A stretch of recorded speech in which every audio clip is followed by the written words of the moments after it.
We are going to go ahead and send it to our next segment, send it down to Dexter's Diner for our final segment, Diner Talk.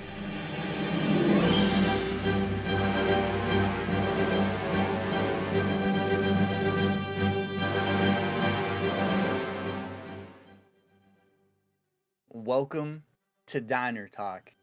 In this segment, me and Logan are down here in Dexter's Diner talking about current things going on in Star Wars. This time around, we're going to be talking about AHSOKA, basically just a roundup, talking about the show as a whole, and just kind of seeing how we're feeling about the show. Of course, thank you to Dex for allowing us to be down here and recording this segment. We love you, Dex. You're the man. But now to get into our first bullet point here, going to be talking about the portrayals of the animated characters within this show. Now, I was actually a big fan of them. I thought every single actor just nailed them down to a T. I mean, to start off with Hera, her performance was phenomenal. It took me a while to kind of get used to the look of her in the series, but man, just like the lines, the different type of comebacks she had, and just her like personality was just so on point with what it was in Rebels that it didn't take me long to adjust to her. Sabine was another great one, especially when she met up with Ezra. I think that was really when her character took a step forward for me, and really like I could see Sabine in that moment. Ezra was another one greatly portrayed. The jokes in combat and the like all those little jokes and stuff were just they were great because he would be doing that all the time in Rebels, and it was really great. Obviously Chopper was phenomenal. That was one where I feel like you just couldn't mess it up. I mean, Yeah. just it wasn't much different. You're just taking him in the live action, and his character's going to be the same exact way, and I mean, it was perfect. So, I mean, and Ahsoka obviously is always, her performance is always great. Hu Yang was a very good addition to this show. One of the highlights. So, I I have no complaints. I genuinely don't. They were all portrayed great, and I'm really excited to see them in more stuff in the future here. Yeah, another one that I'll point out is young Ahsoka. I think was Mhm. also really good. Yeah. Seeing Hayden as Clone Wars Anakin was also we knew his performance was going to be really good, but Yeah. seeing him in that was great. You talked about Hera first. I mean, that one to me it's between Hera and Ezra for like best. It's probably Ezra. Yeah, I I like think Ezra a that one lot. is so just nailed to a T, perfect. And Hera, I thought this from the start, because I had the same feelings as you, as like the look was definitely a little had to get used to it, but like the facial expressions, the emotion, like you said, the comebacks, like the writing was great, and the acting was on point for what I would expect out of Hera. I thought that was great. So those two were Yeah. definitely the best for me, I would say. Yeah. But to go ahead and move into the next bullet point here, I wanted to talk about essentially Ahsoka and Sabine and how their relationship sort of changes over time throughout the show. Because at the start is they're separated, and we find out that Sabine had been training with Ahsoka over this whole time period between Rebels and this show. And so that's why, I think at the start of the show, they seem in character, but there's something off about them. They're not quite themselves, and it's obvious that some change has happened throughout that time period that we haven't seen. And as the season goes on, they warm up to each other, but there's still some sort of animosity.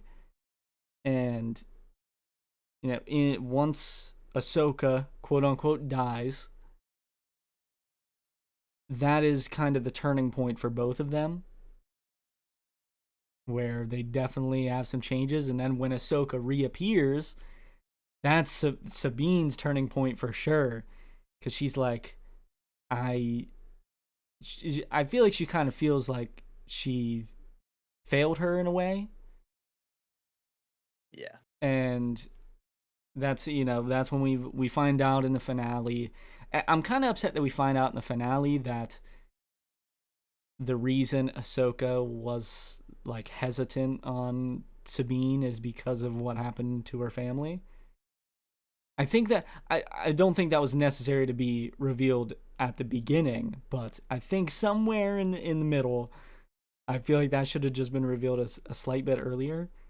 Uh, but that kind of all made it make sense, and the fact that they kind of come full circle, and now they're trapped together in a separate galaxy, and now they have to be together when they started out separated and had been separated for some time. Yeah. But I think the all these certain things, and there's some little discussions between them, definitely mend their relationship and bring them back together, and I think it was executed great. Yeah, no, I agree. I definitely like seeing their I guess you could call them fights, I guess, like mini fights, Mm-hmm. and like disagreements, because you could definitely see that like Zabine is obviously, she's a Mandalorian, so she's got the kind of like what Kanan was saying in Rebels, where Yeah. she's got that like Mandalorian personality, so she's always trying to fight back and stuff. But now seeing her kind of, she's had some crazy character development, because she's definitely losing her Mandalorian type personality a little bit. I don't want to say Mm-hmm. like a lot because it's not a lot, but it's like a little bit because she sees where Ahsoka's coming from, and like you said, she does kind of feel like she let Ahsoka down for giving Balin the map to go get Thrawn. Uh, so she definitely has some resentment there. But just being apart for that long, and I think that also helped mend their relationship back together. And Sabine realizing that she can wield the Force, she can do it. She's Force sensitive. She can wield the Force. So I'm really excited to see what they have in store for that. Mm-hmm. To see hopefully to see some training of her actually using the Force and learning to control it. Some lightsaber combat, as always. We love seeing that. I mean, I'm excited for this.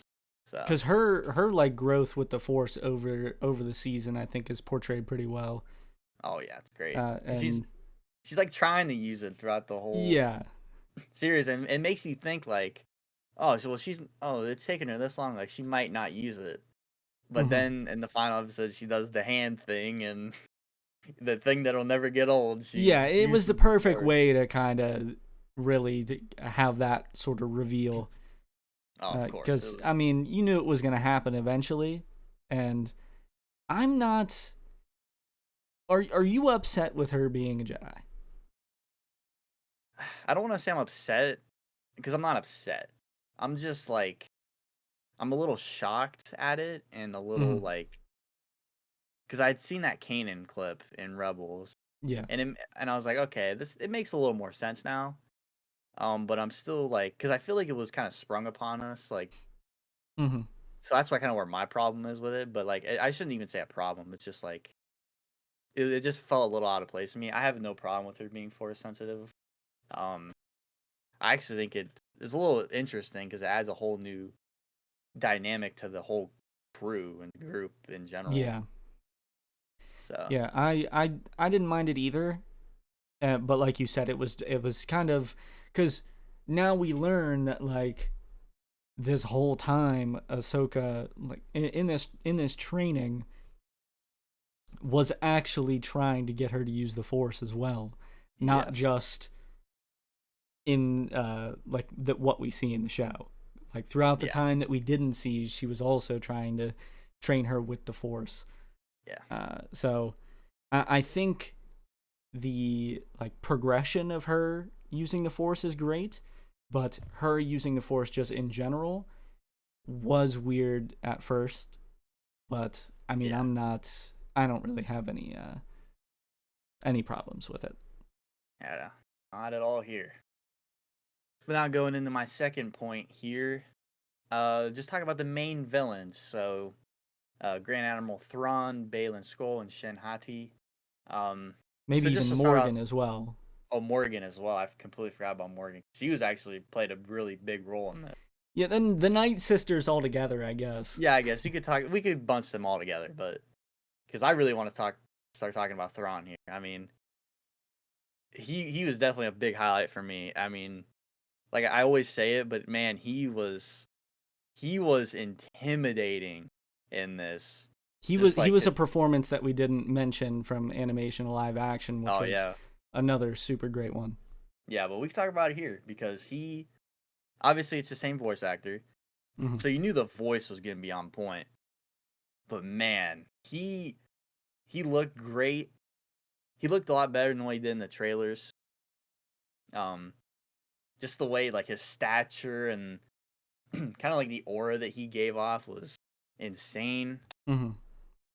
Um, seeing the chimera, that shot where you see it, it was phenomenal. It was great, and his whole like crew that he has with him. I mean, you could tell he wasn't slacking. He was trying to get back the whole time. Yeah, and Baylan. Oh god. no, you can go. Okay. And Baylan, another one was just.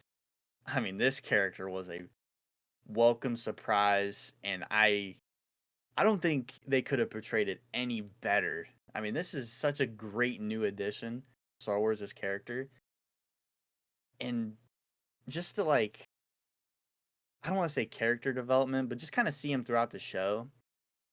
He has like a sense of, because I don't want to say like honor, um, because he kind of like he doesn't think fully like a Jedi, but he has like qualities, I guess, of a Yeah, Jedi, but also like a dark side Force user as well. So it's like a really interesting dynamic there, especially with him and Shin.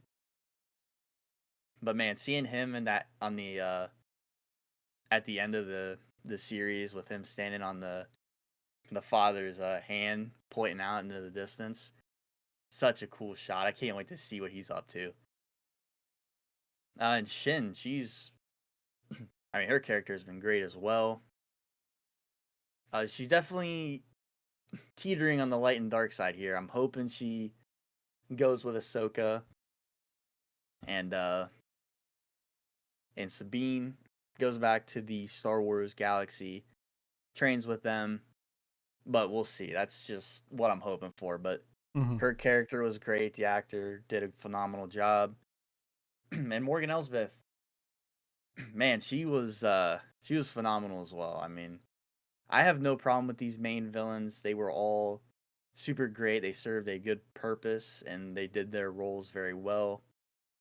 And they're all going in completely different directions.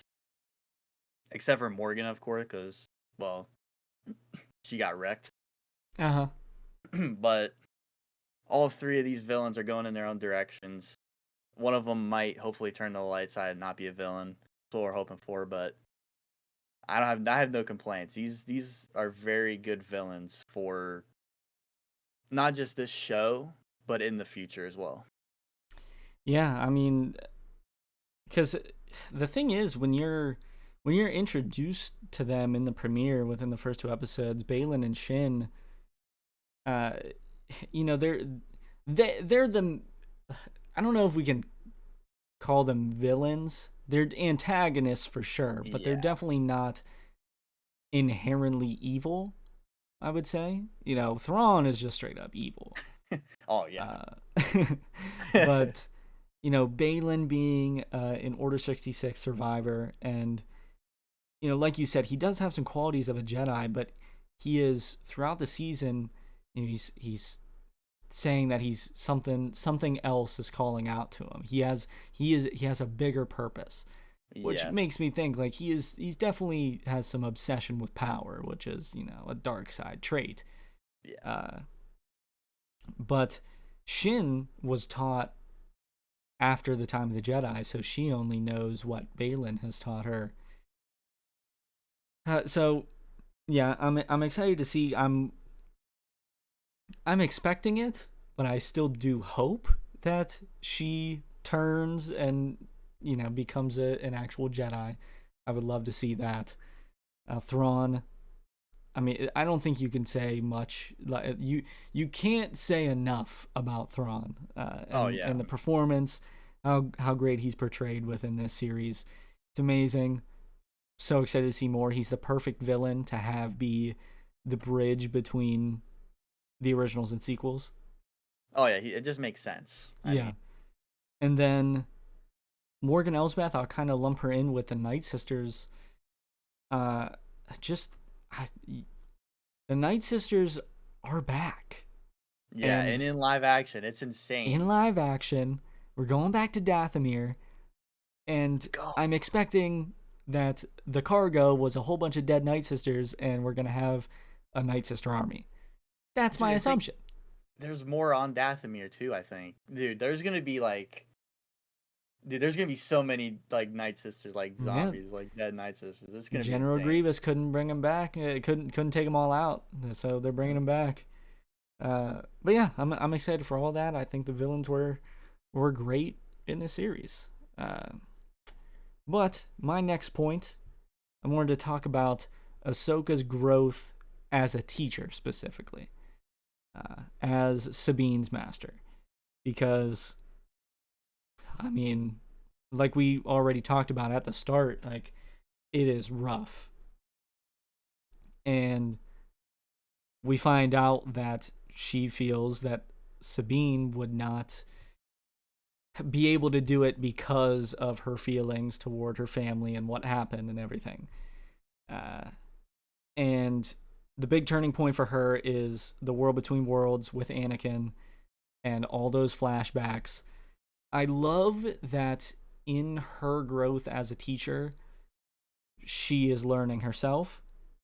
Yeah. She's learning from Sabine, from her experiences with Sabine, but then also still learning from Anakin. And I love the acknowledgement at the end when she says how great of a teacher Anakin was. Because I Yeah. think that's an underrated sort of aspect about Anakin, which 100%. like he is a great master toward Ahsoka. He is Yes. the correct master for Ahsoka.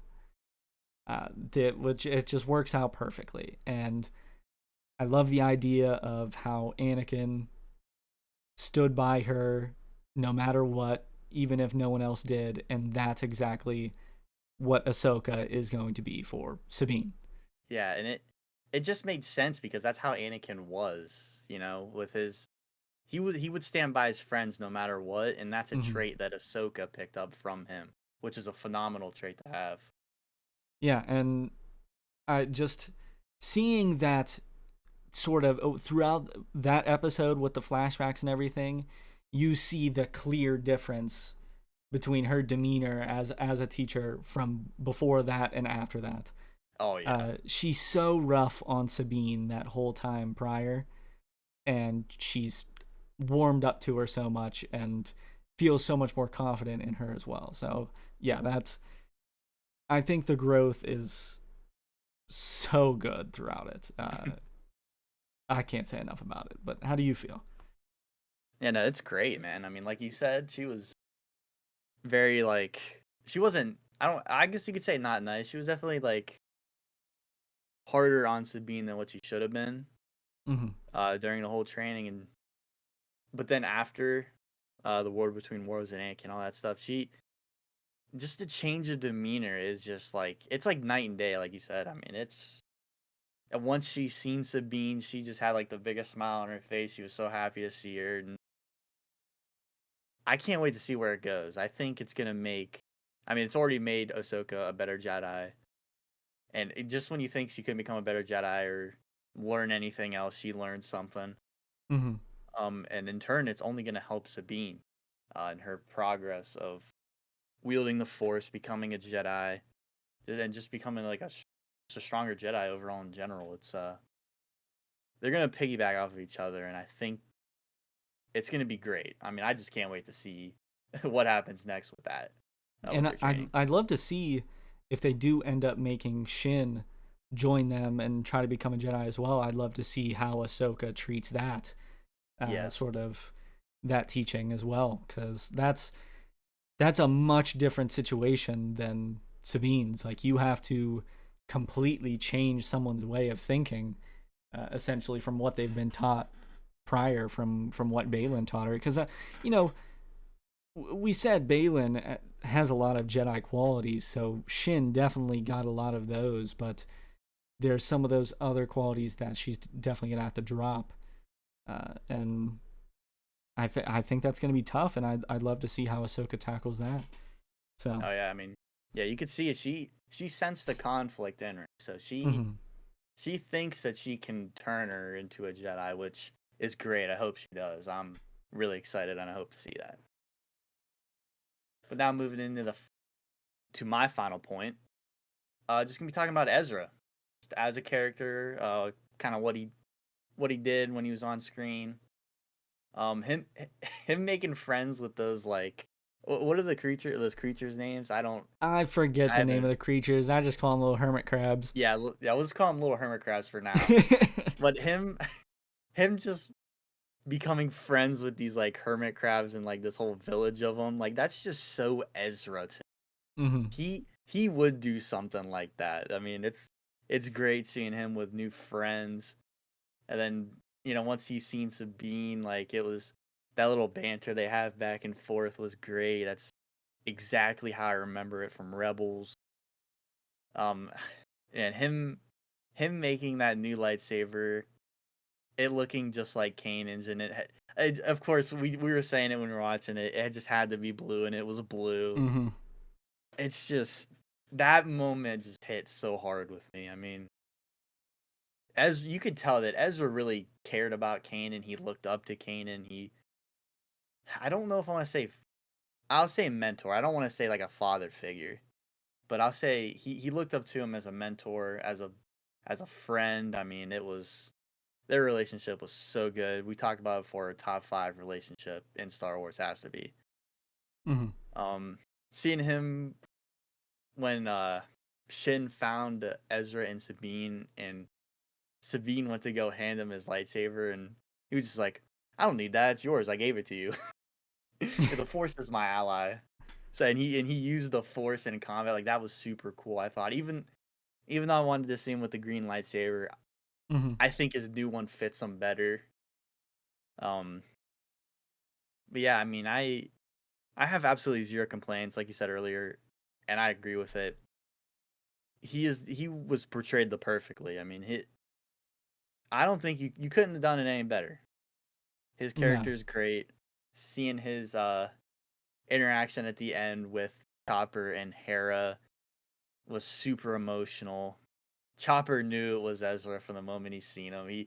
He rolled on over. He knew who it was because Ezra used to do that stuff all the time, dressing up as like stormtroopers or scout troopers or whatever. Hmm. He would just dress up as different troopers and stuff like that and go on missions. But yeah, Ezra's great. He's one of my favorite characters, so I'm glad to see him portrayed perfectly in this show. And I'm just so excited to see him in more Star Wars. I can't wait. Yeah. I did want to bring up, you were talking about Kanan and the obvious influence. I mean, it's just, I think that's a great thing to have be part of Ezra's character. It's kind of Kanan living on through Ezra as well, Yeah, while it's Ezra perfect. being his own character at the same time. You get that influence. You said you didn't want to say treat it as like a father figure, but in a certain way, I definitely think it can be treated like that. It's Yeah. just, it's obvious how much Ezra looked up to Kanan, and I think that the moment of him saying the Force is my ally, I think is such a Kanan thing as well. Like It that's is. he learned it somewhere. Yeah, and it was from Kanan. So yeah, I think that part of the performance and that part of the character in this show was the best part about him, is that he felt like the combination of everything else that we've seen him in. Oh yeah. Like he was everything that we saw in Rebels and more, and just it was as perfect as it could be. So, Yep. and I still wish we got to see Hera and Ezra actually hug it out and everything, but Yes. That'd been maybe perfect. maybe we'll see it in the second season if there Yeah. is. Who knows? We'll see. Well, that can go ahead and lead us into the final point of this diner talk, being our all-around thoughts on the show, on what we believe is the first season. We think there's going to be a second. I wanted to kind of compare it to the other shows, see how we're kind of feeling about it, and the feeling on the ending and where it ended and where it might go.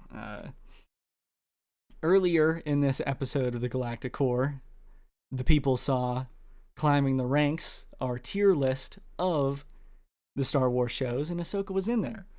And we had it in the top 4. I definitely think, as of right now, it still stands there. Like it's, I think that's a great spot for it. It's I don't even know if I want to say it's rough around the edges. It's just very. It has so many things going on because it's leading to so much. I think that might be a slight downfall of it. It's not as focused as some of the other other series, I would say. But I think it's the perfect extension of Rebels, though. I think it is a great extension of that. And where we ended off, I mean, in our reaction, we kind of talked about it. I don't know how there could possibly not be a second season. Because if this is leading directly into the movie, that's going to be a long movie. It's either going to be a long movie or it's going to be a bad movie because it's going to move so quick. Yes. Or they're going to use The Mandalorian Season 4 as a filler of Ahsoka Season 2, essentially. And which they could. Mismatch everything all together, just mash it into one show and call it Mandalorian Season 4, which, am I going to be mad? Maybe, because I would like for The Mandalorian to be The Mandalorian. Exactly, yeah, that's how I feel too. So, yeah, I don't know. I don't know how I'm feeling about where it ended, because I think it obviously needs a second season. And it does, yeah. Because I like you can't just make something else to explore Balin's whole story, because that is obviously leading to something even crazier than what we've got going on now. Yeah. So I think they have a lot of loose ends to tie up, for sure. All 100%. Yeah, just talk about this Balin thing for a little bit, because I don't feel like you can go into the movie from here. No. I mean, there's just, like you said, there's way too much going on right now. We definitely need a second season. I need to see what Thrawn's plan is before the movie, I think. So I kind of want to see his plan before the movie, and then his plan, and then him taking his plan into action. That should be like where the movie picks up, I think. Because the movie, I would assume, like, it makes the most sense for the movie to be Thrawn starts his whole plan that you're talking about. Like, in the second season, we see the plan. We see, what's going on with Balin. We see how Ahsoka and Sabine can make it back. And then in the movie, like, we start out the movie sort of slow. We find out that Thrawn's doing this thing, and then bring all the characters together. We bring Mando, Boba Fett, Yep. Ahsoka, Ezra. Like we bring everyone. Like Oh, dude. that's because that's I'm gonna assume that's what they're gonna try to do. It's a culmination of all these shows. So Dude, this movie's gonna be loaded, dude. It's gonna be yes. stacked. I just realized that this movie's gonna be stacked, dude. It's gonna be insane. But yeah, nah, that's definitely what they should do. And I don't want to see a Mando season 4 with a bunch of crap going on that's not Mando. I don't want to see that. Um, but I kind of went off track of what I was gonna say. Yeah. Sorry. Oh no, you're good. That was my fault.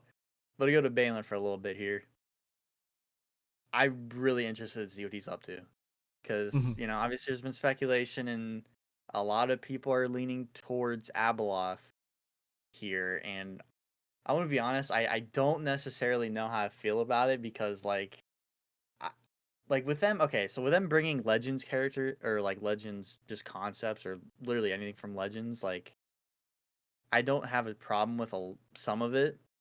Mhm. What I Now Abeloth is one where, well, how would you make her work? Because I mean, in Legends, she's like kind of the end all be all. Essentially, Yeah. she's extremely powerful. It took the father, the son, and the daughter, all three of them, to just defeat her, like just by herself. It was insane. So if you bring her into canon, and obviously like canon, father, daughter, son were like super powerful as well, obviously. Um, but you make her like more powerful, or like on the power level of those three combined. I just think is just I think it would be too much, you know. Yes.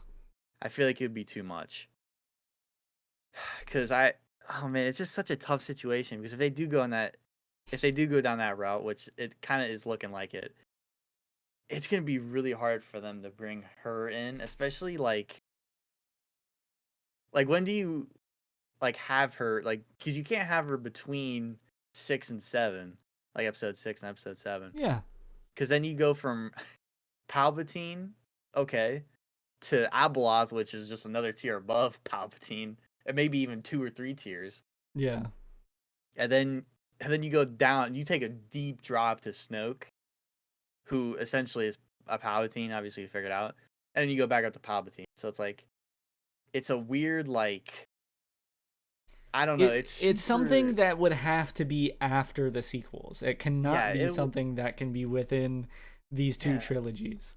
Yeah, and that's what I'm worried about, because if they do that and they bring her out, I feel like it's gonna overshadow Thrawn too. Like I don't want that to Yes. happen. I want Thrawn to be the main antagonist, the main villain. That's what I want, because he just, like you said earlier, fits the role perfectly. Now, if she is like later on in like the Rey movie, say, where she's like the main antagonist, like okay, maybe, but even then, it's like you can't. I don't know. She's so powerful, you can't beat her. So it's like, It's in we see in the Clone Wars, in the Mortis arc, the only people that could control the son and the daughter were the father mhm, and Anakin, because he's the chosen one. yes, Which Anakin is like, they wanted Anakin to replace the father because he's the chosen one. exactly. If he's the only if those four people are the only ones that can like counteract each other, if it took all three, father, son, and daughter, to handle Abeloth, what the hell beats Abeloth? Well, the thing is, I mean, I guess you could bring back Anakin and have him be the fourth kid, have Okay. him come back and like him, like Ahsoka, because she's like, We technically find people out say the Anakin was daughter. secretly cloning himself as well. Like, it's like, dude, I have no idea what Well, could possibly beat Abeloth. It would just, to me, it would be the worst thing they could do, because you just can't bring something in that is that powerful, and you have nothing to stop it. yeah, Because then exactly, you're yeah, gonna forcefully make someone be able to stop it, It's gonna and be it's Luke.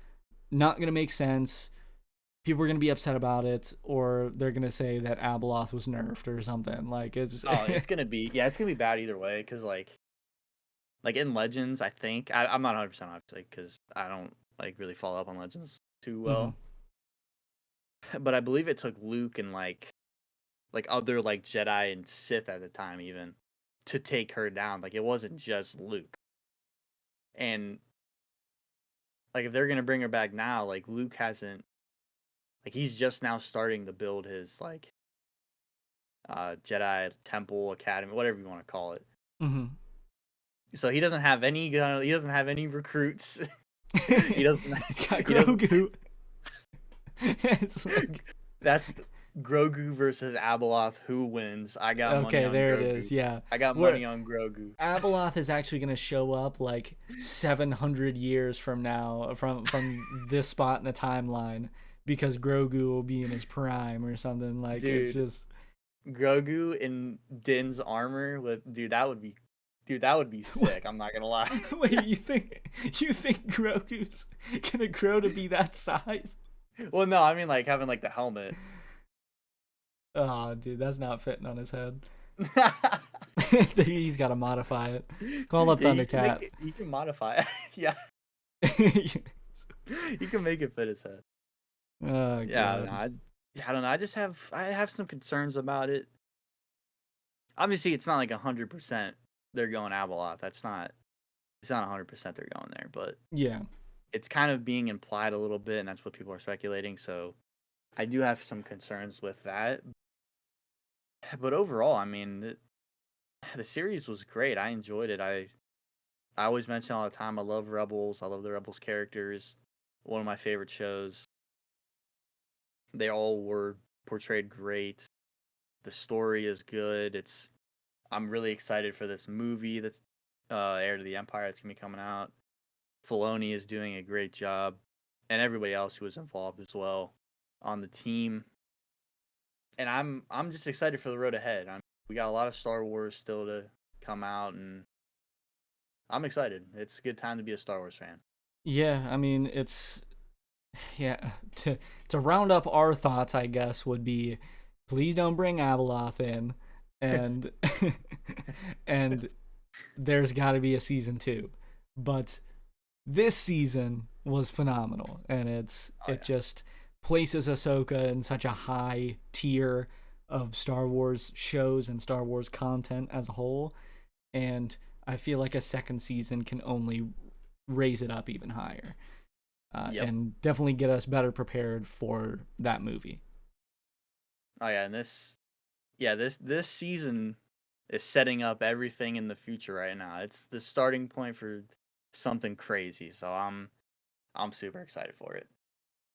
Well, this was a great season of Ahsoka. I'm really excited to see where they're going to bigger places, and I really can't wait to see where we're going.